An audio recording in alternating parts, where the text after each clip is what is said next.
बेटा अपने पिता के पास गया और बड़ा परेशान होकर बोला, मैं अब मेरी पत्नी के साथ एक पल भी नहीं बिता सकता। वो मुझे आंखों में चुभती है। कभी कभी मुझे लगता है कि मैं उसकी जान ही ले लूं, लेकिन मैं जानता हूँ ऐसा करने के मैं और ज्यादा मुसीबत मोल ले लूंगा। पिताजी, मैं आपके पास आया हूँ, अब आप ही मुझे कोई रास्ता बताइए।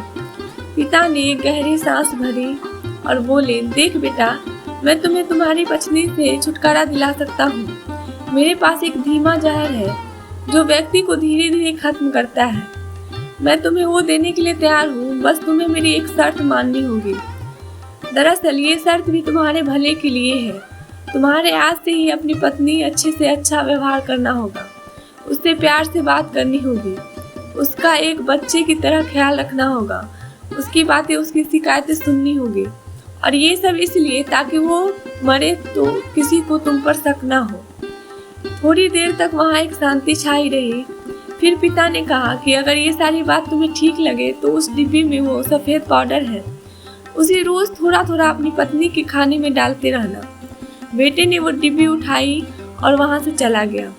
30 दिनों बाद बेटा फिर से जब पिता के पास वापस लौटा तो उसकी आंखों में आंसू थे, उसके चेहरे पर गलाने की भावना थी।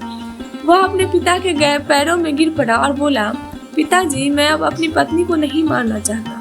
मैं उससे बहुत प्यार करता हूँ। आप उस जहर का असर खत्म हो जाए ऐसा कुछ कीजिए।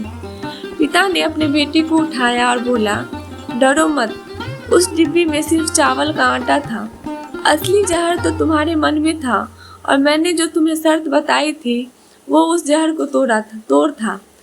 आज जब अपने मन में दोष, ईर्ष्या, गुस्सा, शक जैसे जहर को बना देते हैं तो वो आपको सब अपनों से दूर कर ही देते हैं। उनसे निपटने का यही तरीका है कि अपनों की बात सुने, अपनों का ख्याल रखें, दया भाव रखें, माफ करना सीखें और ज़्यादा अपेक्षा न रखें। धन्यवाद दोस्तों।